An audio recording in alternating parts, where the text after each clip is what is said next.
Yo, I'm super excited about this new game, HYTOPIA. This could literally become the next Roblox. And I'm super excited to have a co-founder and brain behind the project here on the podcast right now. Welcome, ArcDev. Hey, how's it going? Thanks for having me. Great to have you, man. I think we should start with a quick introduction to the project. So, what is HYTOPIA? How would you describe it to a gamer, and why should they care about it? Yeah, it's a good question. So the simplest way that like people instantly kind of understand the high level is it's basically Minecraft meets Roblox with a lot of other details, but like people understand like, oh, Minecraft, the blocky style, and people understand Roblox, like where I go to play all these games. That's the super high level, but the difference here is that like we've built the Hytopia game engine from the really beginnings to allow people to make types of games that otherwise just weren't possible on Minecraft or otherwise are very difficult or impossible to build on Roblox. So the interesting thing here is there's all new types of content. These games are playable in everywhere, so you can play them on a web browser, you can play them on a mobile phone. There'll be a native desktop app soon. And just because of the compatibility layer we built, we can even ship this stuff to console in the future if ever, hopefully we get to that scale relatively easily. And all these different devices can play cross-platform. So no matter what you use, you can play with your friends anywhere. Yeah, and the other piece of it is we've really leaned hard into building the easiest game engine to use with a high focus on web developers being able to go from never building games to being able to actually build games now. That audience is one we've recognized that has a lot of people who have always longed to make like multiplayer games, but either the language barrier for learning a new language or concepts has been too hard, or just like game engines are too low level and like there's too many concepts to try and understand that are relatively difficult to get onboarded into, whereas Hytopia SDK has been made with the intention of like, if you have a experience doing general programming, you know JavaScript or TypeScript, you can come into this thing and pretty easily get familiar with it in, a week or less. Pretty exciting. And yeah, the dev experience is not even required because me, for example, I downloaded all the stuff, went into the Cursor AI editor, for example, and Yep. just spinned up games very easily. I just talk to it, and it's amazing to watch those AI tools just crank out code. So I Yeah. don't even know anything about JavaScript, TypeScript, and was able to pull it off pretty easily. Um, Yeah. I think AI in general is very omnipresent at the moment. How do you use AI in your workflow personally, and how do you think it will shape the future of Hytopia?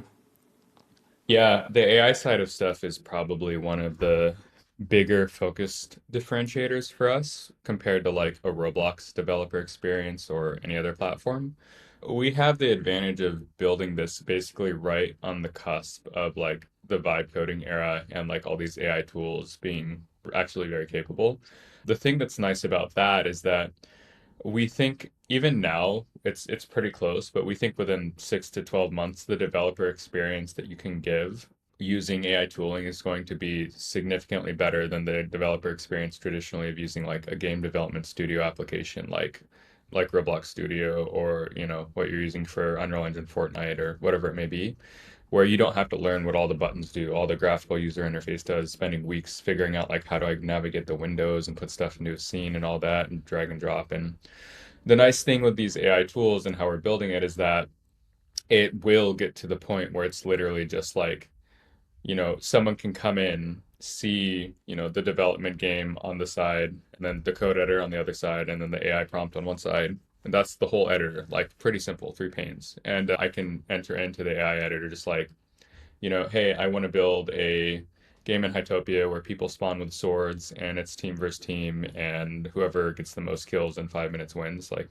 you can build gameplay like that already, but the thing that's even better is that it can build really complex features too, like inventory systems and all this in minutes, which is wild. But all that to say, we think that the whole advent of AI for us is going to lead to hopefully one of the easiest platforms for anyone to build games on. And the nice thing about that is how we've structured our tooling. We don't just use Cursor. We have a whole backend and an MCP built on top of HYTOPIA that plugs into Cursor. So the Cursor agents are fully contextually aware of how the SDK works.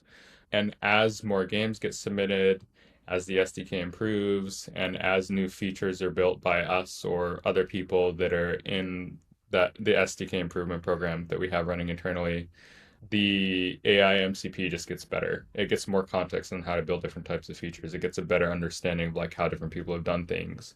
And that means that anyone else who tries to build that in the future just has context on how to do something similar or to extrapolate to a different idea that's similar. So yeah, I think we can build one of the best experiences in game development for anyone to build games.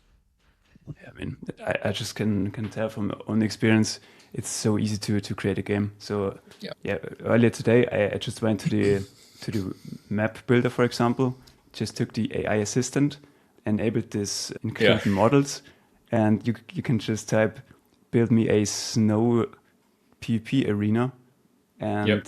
it's crazy how good this is. And I can easily export this, plug it Yeah. into the folder, and yeah, you can publish a whole multiplayer game in 10 minutes or something. Completely Yeah, crazy, to be it's honest. pretty wild. hmm It's only going to get better too. This is like the cusp of the beginning. Yeah, definitely revolutionary in my opinion. And those AI models and stuff won't get worse for sure. Um, hmm you are also integrating crypto into your platform. So this is used in the back end, which is maybe controversial for some. You will use the TOPIA coin and also some NFTs in the marketplace. What are advantages of using crypto in a Yeah. UGC platform like yours? Yeah, this is a decision purely from well, it's the main area we use it nowadays is for technical reasons. I think some context is important here, though, to explain why. So, when we think about Hytopia, it's a UGC platform. The revenue model for us is that we plan to give creators of games and creators of cosmetics the ability to submit and have them approved by us, the ability to sell those cosmetics on a marketplace. Players can equip those cosmetics, trade them, whatever. Additionally, creators can sell these things through loot boxes, right? So then you can tier rarity on like, one cosmetic item may only be available in the loot box. That's a 1 out of 10,000 shot of getting it. And it becomes coveted by users. Like lots of people want it, either because they like it or whatever the other reason is. We see this model in games like CSGO with CSGO box opening, stuff like that. And CSGO it has a huge marketplace, but it's primarily transacting in Steam bucks. If you want to get your money back out of items in CSGO, you need to use third-party black markets, which are not supported directly by Steam. So we said like, that secondary market model is really interesting, especially because Steam's CSGO marketplace, just in Steam bucks, has traded something like $30 billion. Granted, this isn't players getting, that equivalent of money from selling their items there, but it's a huge amount. And then the black markets are quite a lot as well, but it's significantly less because it's not a first party offering from the Steam marketplace. But we said, how do we make, the ability for people to buy and sell, specifically to sell their items in the future or trade their items for like real redeemable value. Like if I get something out of a loot box and I want to sell it, like I should be allowed to because, I paid for it, I got lucky, I earned it, whatever. Or if I grind in a game for hundreds of hours and, I earn some really rare cosmetic that's coveted by all the other players of the game, and like, maybe weeks or months later in the future, I don't play that game anymore and I want to sell that item. Maybe I need, I want to buy more loot boxes with that money I get, or maybe I just want the money for myself. And, I spent that time. I should be able to do what I want with my digital item. This is where the crypto element comes in. And the reason being is because historically, you cannot create marketplaces that trade in real dollar value or allow people to pull dollars out because you, as a business, have to custody the dollars yourself for them to redeem, which can very quickly get you into an issue of being a bank and having banking laws applied, which makes it basically impossible, like with all the legal issues you have to go through. When you use crypto, you as a platform are not custodying people's dollars. They're transacting peer to peer basically. And the control, and this is where the important piece is, the control of those accounts and the dollars in those accounts is by the players. We don't have access to your private key. We don't have access to the thing that allows us to actually transact their dollars on the blockchain. We just give the infrastructure that allows them to do it. And so therefore we as a first party can offer this as a service now because we're not, like a traditional marketplace, just it's not like we have a database that says this person has this many dollars, this person has this many dollars, and they traded items and now they want to withdraw their dollars, so deduct their database and send them a wire transfer. That means that we've had to hold those dollars in a bank where we send the wire transfer out and do all that. And yeah, custodying dollars gets in, like I said, banking issues. So this is one of the biggest reasons we're using crypto on the back end is it allows us to do these first party market systems that otherwise haven't been done in games before. And UGC is probably the best fit for this with creative content being traded. There's other reasons as well. I mean, I think this is just kind of an assumption, but giving the global player base, all third-party developers and everyone the ability to publicly see on a blockchain all the trading and marketplace activity and build better third-party applications and better systems for these ecosystems is really interesting to us, and blockchain allows us to do that in a way that it's not us having to provide like third-party APIs or query systems for them to look at internal marketplace data. But yeah, I think those are the biggest like player facing, developer facing reasons we're using crypto nowadays. It has relevance in a few other areas, but I'd say that's the biggest like you have to there's not really another technical way to do it with the legal issues you run into otherwise. Definitely interesting. I think Hytopia could definitely be on the frontier and a shift in the player's perspective in general. Because Yeah. when you talk to Minecraft or Roblox players, and when they purchase some mine coins or Robux, Hmm. they're not expecting anything in return. So they're just spending for Yeah, content. Maybe which is so they interesting. come for this to Hytopia as well, but they'll eventually realize that they can, sell it for more eventually. I mean, you think about Pokemon cards or, any collectible in the real world, like it's commonplace to be able to get, you get a rare card or something, you want to trade it with a friend or you want to sell it to a friend or sell it to, a card shop or something like that. There's nothing that stops you. Like the digital world has been a concrete wall that has not allowed that for digital items and games today, and it doesn't really make sense why. The systems just haven't been there, I suppose. Makes sense, yeah. In the last couple of weeks, you grinded on a flagship game, right? So you built Hmm. out this Frontiers game, which showcases a lot of new features and just what's possible with the platform. Because until now, some community members just built some small mini games, but this Yeah. looks pretty advanced. What have you implemented there? And are you happy with the results and with the output? Yeah, yeah, Frontiers is like basically a mini at the moment. It might get even larger. It will get larger, but it's a like a basic MMORPG built on top of the Hytopia game engine slash SDK, using everything that anyone else has access to. The big reason for building it, just for context, is that we think it's important to showcase like a polished example to prospective developers looking at the platform who can see like, oh wow, that's really impressive and big scale and like way more than like anything I would want to build, but like what I want to build must be easy to do if like they can build these crazy games on it like, in weeks. So that's really meant to be, a few things. A good example of like the capabilities of the engine and the platform at like a large game scale so that people feel comfortable like investing the time into a platform that can actually meet the visions that they have for games. The second thing is that yeah, it's like you said, it's meant to showcase a lot of the SDK features. It helps us test the SDK as it's built. So we're basically consumers of the SDK as it's being built. Any weird bugs or issues that we run into building these more complex games, we solve them then and there typically, and that means that it's less likely other developers are going to run into in the future, or they won't run into in the future. And yeah, outside of that, we wanted to build a game on the platform that could have like quite high retention. So something that's single player focused first, but has the multiplayer elements. So like if you join the game, play by yourself, like you can do all the quest, story, like progression without anyone else playing and other people being on there, like like any MMO, you can trade with them, talk with them, quest with them, go run around with them, do fun stuff. So yeah, I think those are kind of the main reasons, and we plan to continue to develop it, I think. probably doing weekly or every other week content updates since it's so quick for us to add content to it now with the systems. So Yeah, pretty cool that you build your own dream platform basically, and just yeah. yeah, not Yeah. not only deliver the platform, the tools or something, but create yourself. And I see a lot of other team members do this the same as well. Yeah, I would say that it was Frontiers is sort of the game that I've always wanted to build, but I was not like a hardcore game developer prior, so building an MMO on any engine would have been like impossible. And so this is really putting the SDK to the test of like, is it possible here? This is something I've wanted to build. So I'm effectively seeing like I, as a potential consumer, irrespective of being a developer here, like, does this meet my needs and requirements? And it definitely does. So like, it's a good sign, I think. So the community is at the moment relatively small, but pretty committed, and with all those AI tools also very leveraged. But where do you see the first big user base coming from? You touched on earlier that the web coding community, for example, could be something.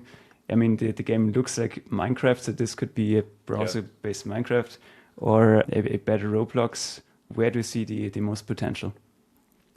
Yeah, there's a few places, there's a few avenues here I think that are relevant. One is something that's already in progress right now is there's a handful of popular development studios and like existing huge server development like teams from both Minecraft and Roblox that are we know of and are talking with that are going to or already building games quietly on Hytopia that will launch them. They want to launch into their communities. The interesting thing here is we saw an influx of like prospective developers from the Minecraft side, like large teams that like people would recognize the servers from, who were holding out for Hytale for a really long time. And as soon as Hytale was like, no, we're shutting down, they're like, okay, the risk is too high anymore. We're not going to wait. They had been aware of Hytopia. A number of them basically messaged us and were like, hey, this is what we want to build. This is what we need support with. Like, Hytale is no longer a thing, so we're just going to do it on Hytopia. And like, we want to move our communities over because we're basically exhausted at the limit of Minecraft, and we see more potential in the longer game for Hytopia at this point. I do think communities can come from there. I do think these guys, who've made everything from skyblocks to factions to all the, popular typical game modes of Minecraft that people like to play, will be able to offer something familiar but with new spins because of what's possible on Hytopia that's not possible on Minecraft that will attract their communities, will attract players. I think there'll be player inbound from that. On the developer side, yeah, so we have, where do I want to go talking about these points and what can I talk about yet? Just kind of thinking. You We can spill have all secrets if you no, want. I can't leak the some of this stuff. I do think we will get a relatively big user base from some viral games in the near future. I think part of the driver that can bring this about is going to be one, like compelling games that you just can't play elsewhere. There's a few that I'm really interested in launching from the community. Highfire is one where it's basically CS:GO Minecraft format with like very good game mechanics.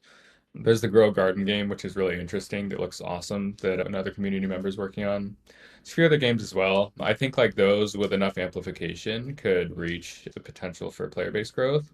The other things that we haven't done yet is like we haven't focused on like what are the mechanisms, and we need to start focusing on this from like actively building it. We know it's necessary, but like what are the mechanisms that we can do to amplify retention? So like either when we have cosmetics and marketplace up, is it we give you a daily loot box, like for coming back and playing at least 30 minutes of games. We give you, X, Y, and Z for inviting players to come and play in the game. And the mixture of, I think, the value of these loot boxes, and this is kind of a potent piece for us, the ability to give cosmetic items and content and loot boxes that effectively cost us $0 to influence and leverage like player behavior, whether it be inviting friends or coming back to play, is a really powerful tool because it's effectively zero cost for us. And the only like downside is, these item sets that these loot boxes are for. Like, yes, they get more this quantity of items that get into the marketplace, but everyone's going to be hunting for the really rare stuff. So the rarest items we just make super rare. And like, if you get that, awesome. If you don't, like, hey, it's a free item. we can leverage that, I think, quite hard to do incentivized player growth. And I think there's a flywheel there that can work well. The other nice thing about that is with the Web3 community, there will be the liquidity on the marketplace from people who don't necessarily play the game, but they're just flipping items back and forth because it's a liquid market, which helps bring that value to those items for people wanting to trade them and get them. And then, yeah, outside of that, on the developer side, we've been doing a lot of outreach. There's a lot of developers from the Minecraft Roblox area that have been doing like videos, like giving their impressions on YouTube. You've probably seen some of them. We are starting to really double down on developer onboardings. That's probably our focus for the next 2 months. Developer docs are getting cleaned up. We have a few avenues of outreach that are pretty promising. And yeah, we're basically at the point where we hadn't up until this point, but we feel the engine is in an early enough but complete enough state to start really showcasing it to developers who've never heard about HYTOPIA before that will impress them most likely and will likely bring them into play. So yeah, a little bit all over, but I think that answers the question. Yeah, I mean, it sounds awesome. It does hi-fi game and this Grow Garden like Yeah, implementation look very promising. I tested one of them already. Looks very good, nice. and those devs are cranked. They're doing daily updates, and it's crazy how they are leveraging AI stuff. And yeah, Yeah. I hundreds mean, of most pull of, requests every single day. It's completely insane. yeah, that community building Hi-Fi, I don't think it ever built games before or had little game development experience. And like, yeah, between using AI and like the underlying systems we make available and whatever developer knowledge they had before, it's probably one of the most like complex and detailed games I've seen yet from like a system standpoint. Like the way they implemented AI using like we have pathfinding and stuff like built into our systems out of the box, but they're using like very intelligent AI for the NPC or for the like the enemy AI that shoots and like Mhm. chases and follows and does objectives and everything. Yeah, lots of other cool systems. It is wild. Exciting future ahead. I want to close down with a personal question. What do you do apart from grinding on Hytopia? You know, up until about I mean, I do rock climb. Um, that's probably the main outlet. Outside of that, I was semi-frequently, I mean, for over a decade now, I've been doing this, but like I do different types of like motorsport, so cars, drifting, whatever it may be. But I'd say for the last year, I've been very, yeah, very heads down and busy on Hytopia to the point where it's like, it's not even work, which is interesting. Like when I work on Frontiers or the SDK stuff, it's like, honestly, it's like a super fun hobby and it's just enjoyable at this point. Like I don't feel like I'm like, oh, I got to do this today and like I don't really want to do it. Like I'm clocking into the office. It never feels like that. I'm just like, oh, I'm so like it's so cool to be able to build like the new particle system and like I can use it in this game and then people can use it in that game and like it's I don't know. It's like one of the core things that drives me. So that's really honestly been like what I do most of my time is just Hytopia for the sake of it being fun in the same way like someone finds playing a random video game fun. Like I find building the engine to build these video games very fun. And yeah, I don't know. Definitely awesome, yeah. And you've seen a lot of great CEOs in the past who said the same, that the work is like play to them. So it definitely sounds similar in your case. Okay, thank you a lot for your time, Ark. To the audience, make sure to follow us both on X. I will put some links down in the description, and have a great rest of your day. See ya. Yeah, thank you.